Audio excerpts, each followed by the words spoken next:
Selamat malam Bapak Ibu saudara sekalian, kita bertemu lagi di dalam renungan malam GRI Kelapa Gading dan kita hari ini akan membaca satu bagian dari Galatia pasal yang ke-6, Galatia 6 ayat 1 sampai dengan ke-10. Galatia 6 ayat 1 sampai 10 saya membacakan ayat-ayat ini. Saudara-saudara, kalaupun seorang kedapatan melakukan suatu pelanggaran, maka kamu yang rohani harus memimpin orang itu ke jalan yang benar dalam roh lemah lembut sambil menjaga dirimu sendiri, supaya kamu juga jangan kena pencobaan. Bertolong-tolonganlah menanggung bebanmu. Demikian kamu memenuhi hukum Kristus. Sebab kalau seorang menyangka bahwa ia berarti, padahal ia sama sekali tidak berarti, ia menipu dirinya sendiri. Baiklah, tiap-tiap orang menguji pekerjaannya sendiri, maka ia boleh bermegah melihat keadaannya sendiri dan bukan melihat keadaan orang lain. Sebab tiap-tiap orang akan memikul tanggungannya sendiri. Dan baiklah dia yang menerima pengajaran dalam firman membagi segala sesuatu yang ada padanya dengan orang yang memberikan pengajaran itu. Jangan sesat, Allah tidak membiarkan dirinya dipermainkan. Karena apa yang ditabur orang, itu juga yang akan dituainya. Sebab barang siapa menabur dalam dagingnya, ia akan menuai kebinasaan dari dagingnya. Tetapi barang siapa menabur dalam roh, ia akan menuai hidup yang kekal dari roh itu. Janganlah kita jemu-jemu berbuat baik, karena apabila sudah datang waktunya, kita akan menuai jika kita tidak menjadi lemah. Karena itu selama masih ada kesempatan bagi kita, marilah kita berbuat baik kepada semua orang, tetapi terutama kepada kawan-kawan kita seiman. Demikian pembacaan firman Tuhan, mari kita masuk dalam doa. Tuhan, berkati untuk renungan pada malam hari ini, Engkau yang menolong hamba-Mu di dalam segala kekurangan, keterbatasan, Tuhan berikan kasih karunia, dan juga kepada saat kami semua yang merenungkan bersama-sama, kami boleh sekali lagi disegarkan, didorong, dikuduskan oleh kuasa firman-Mu, Roh-Mu yang kudus yang bekerja melalui perenungan pada malam hari ini. Terima kasih Tuhan, kami menantikan berkat Tuhan dan demi Yesus Kristus kami memohon. Amin. Ya, Saudara, ini ayat sebetulnya, termasuk ini ya, salah satu pilihan ayat khotbah untuk kalender gereja kemarin itu, hari Jumat yang lalu kita mengatakan bahwa menurut kalender gereja, minggu kemarin ini sebetulnya adalah tentang hal kekhawatiran ya. Dan menarik waktu bicara tentang kekhawatiran, tapi ayat ini juga bisa muncul kalau Saudara baca seperti tadi kita baca ya, ini 1 sampai 10 sebetulnya di mana ya bagian yang berkaitan dengan kekhawatiran gitu, seperti kayak kurang ada ya.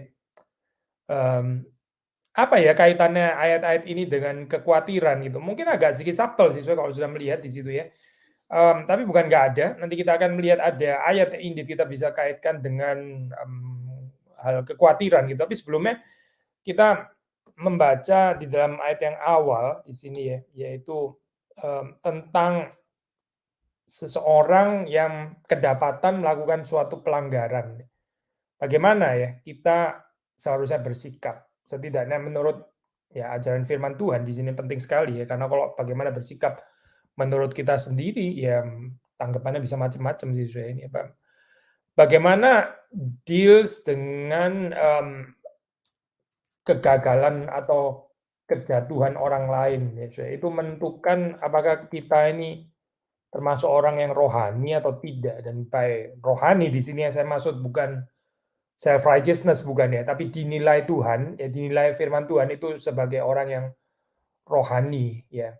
You who are spiritual di sini ya, Paulus mengatakan, kamu yang rohani ya. Ini kan penilaian dari orang lain, bukan orang menilai-nilai dirinya sendiri secara apa ini ya, self righteous gitu ya, bukan.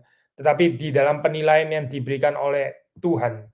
So, sekali lagi ya, bagaimana kita dealing dengan transgression-nya orang lain ya, waktu mereka itu kedapatan, caught ya, tertangkap itu, menentukan apakah kita ini orang yang rohani atau orang yang bukan. Bagaimana saya yang rohani? Ya di sini dikatakan kita yang rohani harus memimpin orang itu pertama mengoreksi ya, ke jalan yang benar, dan perhatikan di dalam roh lemah lembut, di dalam roh lemah lembut. Lalu ditambahkan sambil menjaga diri sendiri supaya jangan jatuh ke dalam atau jangan kena pencobaan. Memang apa sih variasi yang lain ya, waktu ini ya, berurusan dengan kelemahan orang lain, oh ya macam-macam sih saya, syukurin gitu misalnya ya, orang lain jatuh, nah itu yang saya tunggu-tunggu gitu. Ini kan memang kompetitor soalnya gitu ya. Ya syukurlah mereka jatuh, saya kurang satu kompetitor. Bersukacita ya atas kejatuhannya orang lain, bersukacita atas kerusakan yang terjadi dalam kehidupan orang lain ya. Kalau dalam bahasa Jerman ada istilah namanya Schadenfreude ya. Freude itu sukacita, Schaden itu, kerusakan. Schadenfreude itu sukacita karena kerusakannya orang lain gitu, kira-kira gitu ya. Sukacita karena orang lain itu jatuh ke dalam pelanggaran, maka kita justru malah bersukacita. Itu jelas bukan orang yang rohani ya saya. Orang yang rohani itu akan memimpin orang yang jatuh itu, yang jatuh dalam pelanggaran itu kembali ke jalan yang benar dan perhatikan di dalam roh yang lemah lembut, spirit of gentleness ya. Kenapa di dalam roh yang lemah lembut, Suhe? Ya, jawabannya sederhana, Suhe, karena kita sendiri juga gak kebal terhadap pencobaan seperti dikatakan di sini. Karena kita sendiri juga adalah orang yang rentan ya, karena kita nggak lebih baik daripada mereka ya, kita bukan menolong orang di dalam kecongkaan ya, kita bukan menolong orang seperti kayak kita sendiri sudah, despite ada kata kamu yang rohani, tapi ini kamu yang rohani bukan dimengerti di dalam arti bahwa kita seperti kayak sudah di atas jauh sekali gitu ya, ini menolong orang-orang yang jatuh yang ada di bawah sana dengan congkaknya, dengan merendahkan ya, dengan nyinyir dan seterusnya, bukan. Tetapi dengan roh yang lemah lembut ya, precisely karena kita ini tahu bahwa ya kita sendiri juga bisa jatuh di dalam pelanggaran yang sama. Makanya di sini dikatakan di dalam kalimat berikutnya itu, sambil menjaga dirimu sendiri supaya kamu juga jangan kena pencobaan. Berarti ini menolong orang lain dengan satu sikap yang bukan hanya mawas diri, mawas diri sih pasti termasuk di dalamnya ya, berjaga-jaga, tapi juga kerendahan hati. Dan seperti kita tahu kerendahan hati itu sangat berkaitan erat dengan kelemah lembutan ya, Syekh. Orang itu lemah lembut karena dia rendah hati. Rendah hati, lemah lembut itu satu satu paket gitu ya. Yang nggak lemah lembut itu ya biasanya congkak gitu. Orang yang congkak itu pasti sulit sekali untuk lemah lembut, Syekh, ya karena nggak kompatibel ya kecongkaan dengan kelemah lembutan. So, di sini dikatakan waktu kita mendapati orang lain ya, sesama kita saudara seiman yang kedapatan melalui ini kedapatan, jatuh di dalam pelanggaran, maka kita menolong dia, mengoreksi dia, yang membawa dia ke jalan yang benar dengan roh yang lemah lembut, ya. Lemah lembut di sini, mmm, boleh ditafsirkan termasuk di dalam kalimat berikutnya, yaitu dengan satu kerendahan hati bahwa kita sendiri juga bisa jatuh ke dalam pelanggaran yang sama, karena itu kita dengan rendah hati meminta pertolongan Tuhan, bergantung kepada Tuhan dan menolongnya dengan lemah lembut. Bukan sebagai seorang yang merasa, "Oh, kamu kok masih jatuh di dalam pelanggaran itu, kalau saya sih ini sudah urusan 13 tahun lalu ya, kamu kok masih saja jatuh ke sini padahal saya sudah lulus dari 13 tahun lalu, dan kamu masih gagal di sini ya." Itu bukan menolong di dalam, roh yang lemah lembut saya, tapi menolong di dalam kecongkaan ya namanya itu. Mmm, dan karena itu saya kemudian di dalam ayat kedua, termasuk di sini dikaitkan kemudian ya, dengan bertolong-tolongan menanggung bebanmu. Jadi ayat satu ini ya sudah merupakan satu ekspresi konkret bertolong-tolongan menanggung beban. Apa? Salah satunya yaitu ini, waktu saudara seiman kita itu kedapatan melakukan pelanggaran ya, maka mereka yang rohani perlu memimpin orang itu ke jalan yang benar di dalam roh lemah lembut sambil menjaga diri supaya tidak jatuh ke dalam pencobaan ya. Ya itu namanya bertolong-tolongan menanggung beban, termasuk bertolong-tolongan menanggung beban kalau ada yang jatuh di dalam pelanggaran. Nah, karena di sini bicara tentang bertolong-tolongan, sekali lagi ya, ini bisa terjadi pada siapa saja kan ya. Bisa terjadi pada orang lain, lalu kita yang menolong, yang menanggung beban, ya bisa juga kita yang jatuh, lalu kita sendiri ditolong, kita sebagai beban ditanggung oleh orang lain. Nah ini persekutuan yang sehat ya, komunitas yang sehat, itu adalah komunitas yang seperti itu komunitas yang orang itu siap untuk bertolong-tolongan menanggung beban. Ada saatnya di mana kita menanggung orang lain sebagai beban, ada saatnya di mana kita sendiri menjadi beban. di dalam kehidupan orang lain ya, Saudara, ya. Ada saatnya juga gitu. Nah, bertolong-tolongan menanggung beban. Perhatikan di sini seperti tadi kita mengatakan bahwa kita bukan cuma menanggung bebannya orang lain, tapi kita juga menanggung orang lain sebagai beban juga. Orang lain itu sendiri adalah bebannya. Bukan hanya bebannya orang lain, tapi orang lain juga bisa menjadi beban itu sendiri. Nah, ini apa, satu, kalimat yang kita, belajar dari Dietrich Bonhoeffer ya. Seseorang menanggung beban yang lain, tapi juga menanggung orang lain sebagai beban gitu. Orang lain itu bisa menjadi beban dan bukan hanya menanggung bebannya orang lain. Maksudnya apa sih sebenarnya bedanya? Ini bukan permainan kalimat ya, bukan itu. Bukan bikin sengaja, rumit atau apa gitu, maksudnya begini kita menanggung bebannya orang lain itu satu hal ya, bebannya orang lain mungkin bukan orang gitu, bebannya orang lain bisa merupakan satu urusan apa yang kita, perlu bantu atau apa ya, mungkin kita bisa rela untuk mengangkatnya, tetapi, waktu kita melihat orang lain sebagai beban ya, ini berarti menanggungnya itu menanggung bukan cuma menanggung sesuatu barang ya, menanggung sesuatu persoalan, tapi betul-betul menanggung sesama kita gitu. Yang menjadi beban itu adalah orang di sini sekarang bukan cuma persoalan, tapi orang itu sendiri adalah beban gitu.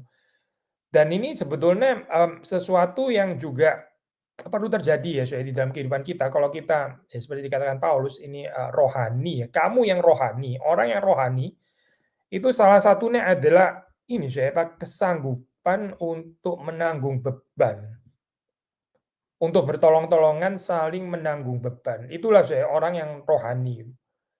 Waktu kita justru, kurang dewasa di dalam kerohanian ya, waktu kita, kanak-kanak ya, waktu kita ini nggak bertumbuh, yang terjadi adalah ya kita nggak mau orang lain sebagai beban itu kita nggak mau gitu, repot ya kayaknya ya. Kenapa saya ini mesti menanggung orang lain sebagai beban, males lah gitu. Saya mau hidup bahagia, saya mau hidup senang, saya nggak mau di dalam hidup ini ada beban, apalagi bebannya adalah orang lain. Ya sudahlah, cukuplah, saya sudah umur berapa ya sekarang, apalagi kalau sudah ini ya, mulai lanjut usia dan sebagainya. Sudah cukup saya menanggung beban. Tapi justru ya, kita itu bertumbuh ya, bertumbuh menjadi dewasa, menjadi kuat supaya kita bisa menanggung orang lain sebagai beban. Dan di sini dikatakan demikian demikian itulah kita memenuhi hukum Kristus. Dengan demikian kita memenuhi hukum Kristus. Ya, perhatikan bahwa di dalam kekristenan bukan lawless ya, bukan nggak ada hukum ya. Itu agak karikatural dikatakan seolah di dalam teologi, Protestan yaitu bebas dari hukum Taurat, itu berarti kita nggak ada hukum sama sekali. By the way ini hukum ini ya bahasa Inggrisnya pakai istilah law ini law, the law of Christ ya.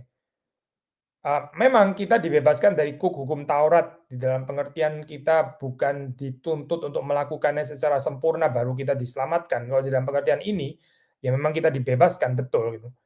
Tetapi kita nggak pernah dibebaskan dari yang namanya hukum the law, karena di sini ada hukum Kristus ya, the law of Christ ya. Ini pun juga adalah hukum.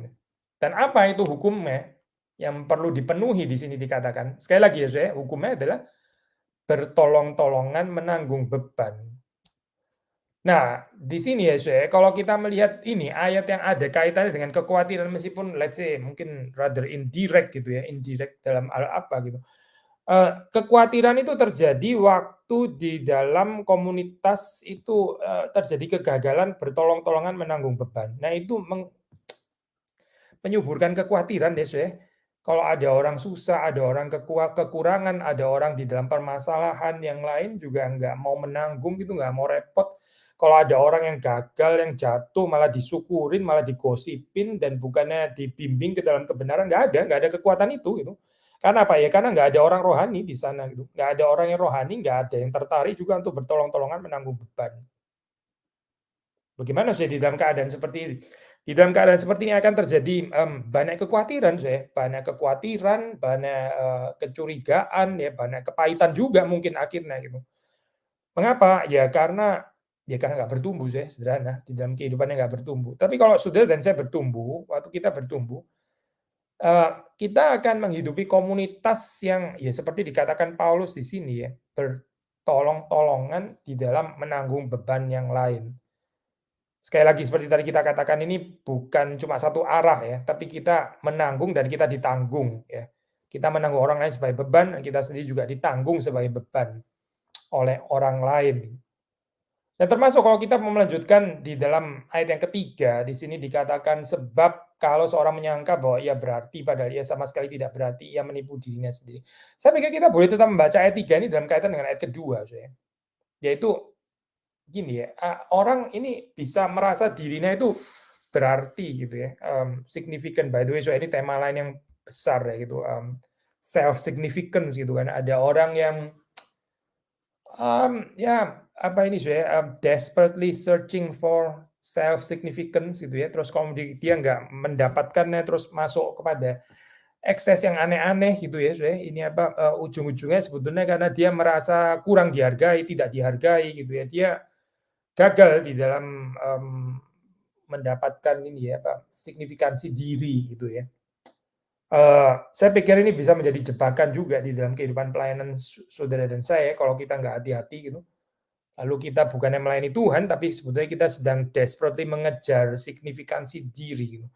Dan Paulus mengingatkan di sini ya tentang hal ini dekat sekali dengan urusan signifikansi diri, yaitu ada orang yang menyangka bahwa dia itu signifikan, bahwa dia itu berarti, bahwa dia itu something, padahal dia sama sekali tidak berarti.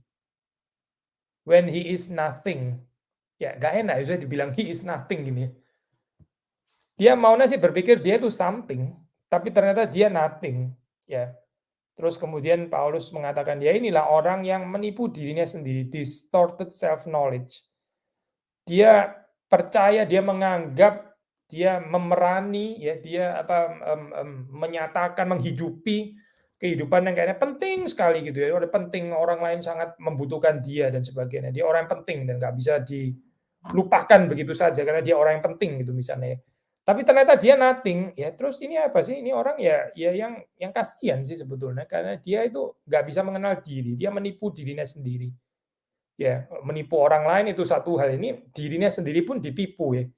Kasihan ya ada konflik seperti ini, bahkan dirinya sendiri menipu dirinya sendiri, kan kasihan ya, seperti kayak orang menggigit tangannya sendiri atau apa gitu ya. Mmm, nggak ada keharmonisan di dalam dirinya, nggak ada peace ya, nggak ada damai sejahtera, nggak ada saya, nggak ada reconciliation dengan kehidupannya. Kenapa? Ya karena ini searching for self significance nggak pernah beres di dalam kehidupannya, yang terus menghantui dia gitu. Lalu apa sih artinya di sini, berarti ya, kan dia pikir dia berarti gitu kan ya, padahal dia sebetulnya tidak berarti, dia menipu dirinya sendiri. Paulus sendiri memaksudkan apa di sini ya, hidup yang berarti itu seperti apa gitu? Sekali lagi ya saya, kalau kita mengaitkan dengan ayat kedua, ya sederhana, ya ini kehidupan yang bertolong-tolongan menanggung beban. Orang yang ada meaning di dalam kehidupan, ada keberartian, ada signifikansi in the positive sense sekarang ya, yaitu adalah orang yang bisa menanggung dan ditanggung bebannya. Itulah sebenarnya orang yang berarti.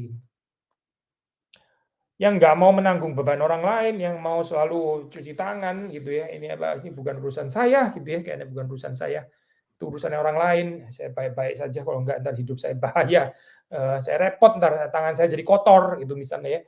Ya dia nggak berarti sih saya, ini dalam hal ini kalau menurut ayat ini ya. Dia pikir, dia menyangka mungkin dia berarti, dia pikir dia something, padahal ya dia nothing. Dia nothing karena dia nggak mau berbagian di dalam bertolong-tolongan di dalam menanggung beban, menanggung dan ditanggung, ya. Makanya terus kemudian Paulus mengatakan, "Baiklah tiap-tiap orang menguji pekerjaannya sendiri." Ya, ini kembali dibawa lagi kepada diri kita sendiri kan, masing-masing introspeksi maksudnya. Introspeksi apa? Ya ini, coba lihat kehidupan kita sendiri, saudara melihat kehidupan saudara, saya melihat kehidupan saya, ya. Setiap kita menguji pekerjaan kita masing-masing. Apa saya yang perlu diuji? Ya ini loh, kehidupan kita ini menanggung beban nggak ya sebetulnya itu? Kita ini sanggup menanggung orang lain sebagai beban dan juga ada saatnya kita rela ya, juga membiarkan orang lain menanggung kita sebagai beban, atau kita nggak ada ini di dalam kehidupan kita nggak ada, bertolong-tolongan menanggung beban ini nggak ada gitu, nggak ada di dalam kehidupan kita. Kita hidup sendiri, kita berjuang sendiri ya, kalau susah ya susah sendiri, kita nggak mau cerita orang lain, super tertutup gitu ya. Tapi kita juga nggak tertarik juga untuk menanggung persoalannya orang lain, menanggung orang lain sebagai beban, kita juga nggak tertarik untuk itu gitu. Paulus mengatakan, "Baiklah tiap-tiap orang menguji pekerjaannya sendiri." Menguji pekerjaannya sendiri, menguji dirinya sendiri. Betul nggak ya kita ini menanggung bebannya orang lain, menanggung orang lain sebagai beban. Maka ia boleh bermegah, ya,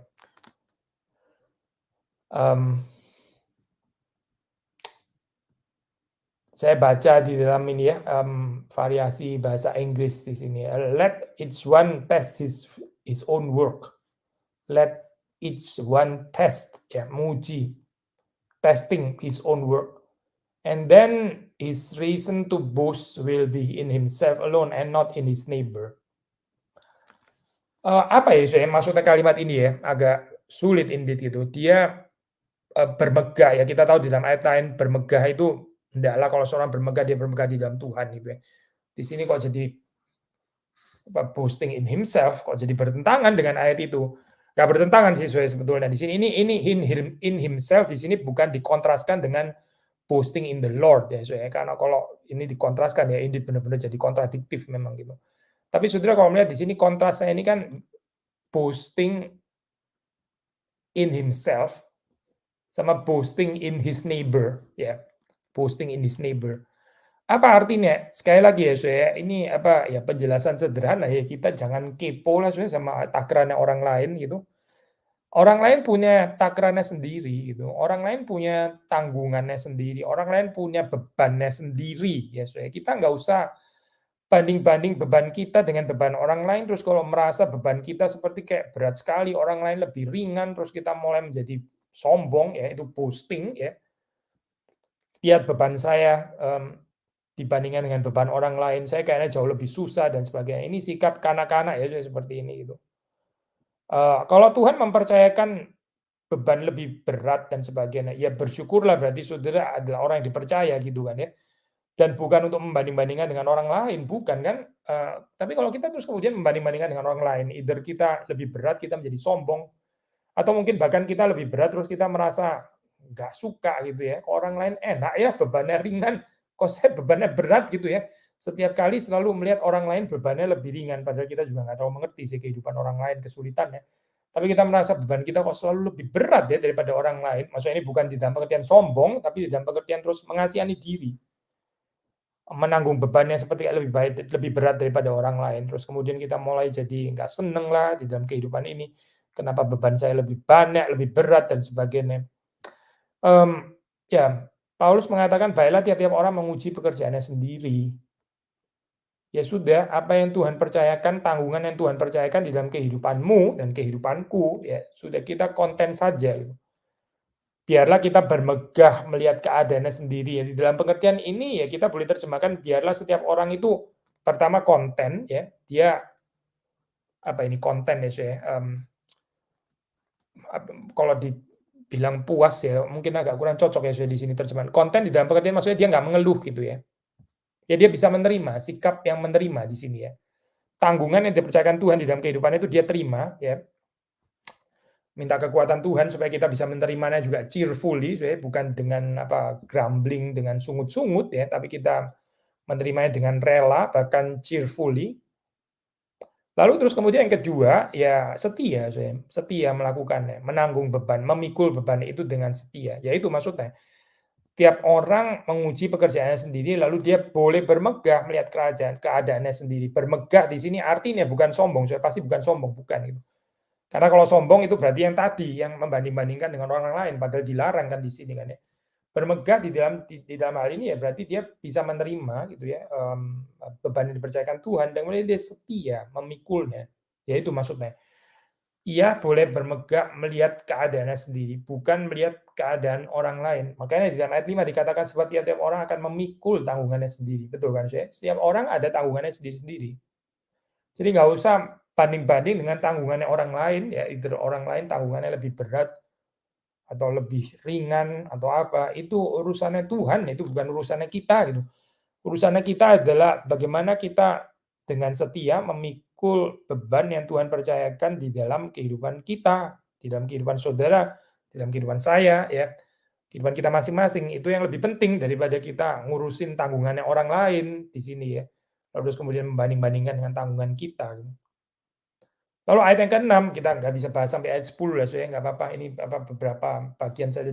Baiklah dia yang menerima pengajaran dalam firman, membagi segala sesuatu yang ada padanya dengan orang yang memberikan pengajaran itu. Saling mencukupi ya, yang satu itu sharing firman ya, yang lain sharing kebutuhannya mencukupi daripada orang yang, sharing firman. Waktu Paulus mengatakan kalimat seperti ini ya, dia sendiri bukan cuma sharing firman loh dia sendiri bukan hanya orang yang sharing firman lalu hanya menerima let's say berkat materi ya daripada jemaatnya gitu. Tapi dia sendiri juga memberkati secara materi ya. Paulus adalah seseorang yang memberkati bukan hanya memberkati firman, tapi memberkati secara materi juga. Jadi dia clear conscience ya waktu mengatakan kalimat ini. Karena dia bukan hanya sharing firman terus kemudian ya tahunya hanya sharing firman, tapi terus kemudian urusan materi dia hanya menerima dan menerima saja. Kalau gitu orang bisa curiga, loh, kok dia ngomong kalimat seperti ini untuk dirinya sendiri jangan-jangan gitu ya, supaya orang kasih persembahan kepada dia. Oh, Paulus bebas ya daripada keadaan hati yang seperti itu. Dia nggak sedang memanipulasi ini ya, pengajarannya di sini untuk mendapatkan let's say berkat materi di dalam kehidupan dia pribadi, tidak gitu. Karena sekali lagi ya, dia melakukan kedua-duanya. Tapi baik juga saya di dalam hal ini ya, pengajaran waktu orang menerima firman, waktu saudara dan saya ya, kita menerima kelimpahan firman ya, itu saudara memberikan ya, saudara memberikan persembahan, mendukung pekerjaan Tuhan. Itu sesuatu yang baik ya terjadi di dalam kehidupan kita. Jadi kita tidak hanya menjadi orang yang menerima firman Tuhan saja, tapi kita juga belajar untuk share apa yang ada pada kita gitu. Share apa yang ada pada kita. Kepada siapa itu urusan yang lain ya, saya. Tapi intinya itu adalah pada sharing-nya gitu, pada sharing-nya. Kita ini dipanggil ya, kita yang rohani dipanggil untuk bertolong-tolongan menanggung beban. Tadi kan dikatakan seperti itu ya. Yang rohani itu bertolong-tolongan menanggung beban. Yang rohani itu juga sharing, sharing. Yang rohani itu saling sharing, saling menanggung beban, tapi juga saling membagi, saling berbagi. Entah berbagi firman ya, atau membagi yang lain yang ada pada dia yang bisa mencukupkan kebutuhan dan keperluan daripada orang lain gitu. Dan Paulus masih melanjutkan perkataan ini di dalam ayat yang ke-7, jangan sesat, Allah tidak membiarkan dirinya dipermainkan karena apa yang ditabur orang itu juga yang akan dituainya ya. Tabur tuai di sini ya. Apa yang dimaksud di sini sesuai dengan apa tabur tuai di sini? Ya ini sebenarnya either life of sharing atau hidup yang pelit, yang nggak membagi gitu. Sekali lagi ya, ya. Kalimat ini kalau kita baca dari konteksnya itu cukup jelas sebetulnya. Dimaksud di sini apa sih ini ya? Menabur, apa sih yang ditabur? Ya ada dua macam di sini. Either kita menghidupi kehidupan yang membagi, yang generous ya, suka berbagi firman, berbagi apa yang ada pada kita ya, memberkati orang lain ya, berbagi tenaga kita, menanggung orang lain sebagai beban itu tadi gitu ya. Intinya berbagi gitu ya. Ini menabur di dalam berbagi ya, atau penaburannya itu di dalam ya kehidupan yang tidak mau membagi sama sekali gitu. Kehidupan yang hidup hanya bagi dirinya sendiri. Dan Paulus mengatakan apa yang ditabur orang itu juga akan dituainya. Barang siapa menabur di dalam dagingnya, ya, dia akan menuai kebinasaan dari dagingnya. Tapi barang siapa menabur di dalam roh, ia akan menuai hidup yang kekal dari roh itu. Ya. Di dalam konteks besar, ini tentu juga betul ya. Ini kan prinsip universal. Siapa yang menabur dalam daging, ya binasa. Siapa yang menabur di dalam roh, dia menuai hidup yang kekal dari roh itu. Ya. Orang yang sungguh-sungguh diselamatkan, orang yang memiliki kehidupan yang kekal, itu ditandai dengan kehidupan yang menabur di dalam roh. Dan salah satunya adalah generosity, yang jelas sekali di dalam konsep ini, di dalam konteks ini adalah a life of generosity. Satu kehidupan yang berbagi, yang murah hati ya. Karena nggak mungkin di dalam kehidupan kita itu nggak ada apa-apa, itu nggak mungkin, Nggak ada orang yang nggak memiliki apa-apa itu nggak ada, ini apa, kita bisa nggak memiliki materi atau mungkin pas-pasan di dalam materi, kita bisa ada yang lain yang kita bisa bagi, jangan nggak membagi apapun di dalam kehidupan kita karena ini, offense ya, seperti kayak Tuhan kok gagal memelihara kita, gagal memberkati kita atau bagaimana ya sampai kita nggak ada apapun yang kita bisa bagi kepada orang lain.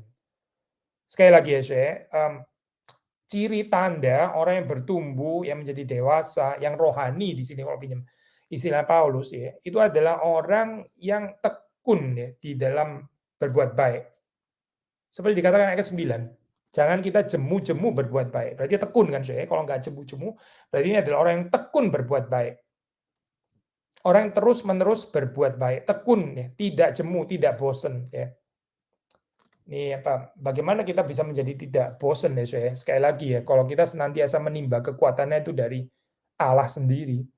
Kalau saudara berbuat baik secara humanistik dari diri kita sendiri ya bisa jemu sih memang, apalagi kalau orang yang kita tolong, yang kita tanggung bebannya ternyata kayaknya nggak tahu terima kasih kayak gini ya, nggak apresiatif dan sebagainya. Lama-lama kita juga bisa capek ya, capek, exhausted, terus kita jadi sakit hati juga. Karena apa ya, kita relasinya jadi transaksional sama orang itu gitu. Orang ini kok anu ya, kok nggak mengerti ya, saya sudah tolong, dia nggak terima kasih, dia nggak pernah tolong saya balik gitu ya, dan seterusnya dan akhirnya kita jadi kecewa karena kita masuk di dalam satu relasi yang mengharapkan imbalan, mengharapkan balasan gitu. Tetapi kita tidak akan jemu berbuat baik kalau kita menerimanya itu dari Tuhan dan kita melanjutkannya itu kepada orang lain. Lalu kita kalau kita kurang bagaimana ya kita minta lagi dari Tuhan, kita menerima lagi dari Tuhan, lalu kita menyalurkannya lagi kepada orang lain. Sehingga kita nggak akan menjadi orang yang gampang kecewa atau di sini dikatakan menjadi lemah ya. Dan terakhir ini ayat 10. Karena itu selama masih ada kesempatan bagi kita, marilah kita berbuat baik kepada semua orang, tetapi terutama kepada kawan-kawan kita seiman. So then as we have opportunity, let us do good to everyone, and especially to those who are of the household of faith. Ada beberapa hal ya, ini waktunya sudah habis sebetulnya, tapi saya singkat saja 2 hal ya. Yang pertama di sini berbuat baik itu adalah given opportunity, ada kairosnya. Jangan saudara pikir saudara bisa berbuat baik itu kapan saja saudara mau. Oh tidak, berbuat baik itu adalah given opportunity from God. Maksudnya ini opportunity given by God himself. Kalau Tuhan nggak memberikan kepada kita kesempatan berbuat baik, sudah nggak ada kesempatan bagi saudara dan saya. Dan ini garing ya, kehidupan yang nggak berbuat baik ini garing loh. Kalau Tuhan nggak kasih kepada kita kesempatan untuk menanggung orang lain sebagai beban, menanggung beban orang lain, sudah kehidupan kita jadi kurang indah loh. Kalau Tuhan nggak memberikan kepada kita kesempatan untuk berbagi, ya meskipun saudara ada resources banyak sekali, tapi Tuhan nggak memberikan kesempatan, ya sudah, berarti saudara nggak dipakai gitu saja gitu. Dan ini sedih loh, kehidupan seperti ini ya. Bukan nggak ada yang bisa dibagi, tapi Tuhan nggak kasih kesempatan gitu.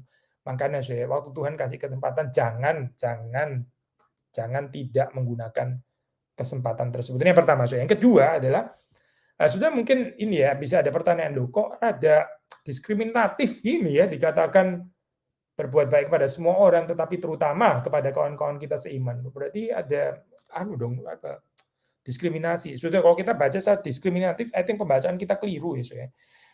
Secara sederhana saja di sini Paulus mengatakan berbuat baik kepada semua orang kok, itu jelas kok.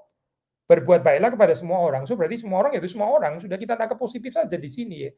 Tapi sudah tetap kejar. Ya tapi di belakangnya ada tulisan ini kan terutama kepada kawan-kawan kita seiman ya. Atau dalam bahasa Inggris especially to those who are of the household of faith. Kenapa ada istilah especially atau terutama di sini? Bukankah kita berarti harus selalu mendahulukan mereka, memprioritaskan mereka dan sebagainya gitu ya. Ini berarti kurang luas hatinya gitu ya. Karena selalu yang saudara seiman yang selalu dipentingkan. Saudara salah baca kalau sudah baca seperti itu. Jadi poinnya apa sebetulnya? Maksudnya gini loh, kalau kita bilang ini, Paulus kan bilang gitu, berbuat baik kepada semua orang ya. Tapi kalau orang yang ini ya, makanya dalam bahasa Inggris ini pakai istilah household of faith ini, rumah tangga ya. Keluarga kerajaan Allah saja kita gagal berbuat baik. Lah gimana kita berbuat baik pada semua orang? Yang di dalam satu jemaat aja kita nggak peduli gitu loh maksudnya. Makanya Paulus di sini mengatakan tetapi terutama kepada kawan-kawan kita seiman. Waktu di sini dikatakan terutama ini sebetulnya menjadi tanda ujian apakah kita juga bisa berbuat baik pada semua orang. Yang lebih sederhana ya, perkara yang lebih kecil gitu ya, itu berbuat baik pada orang yang lebih dekat dong sesuai dengan kita, jelas loh pasti kan.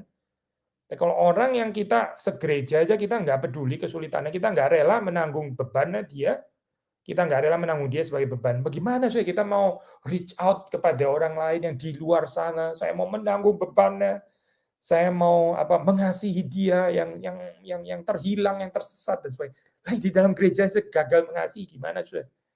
Yang di dalam gereja aja kita nggak tertarik untuk mengasihi, untuk menanggung bebannya. Lalu kita terus kemudian mau berbuat baik kepada semua orang, ini kan omong kosong ya sebenarnya gitu.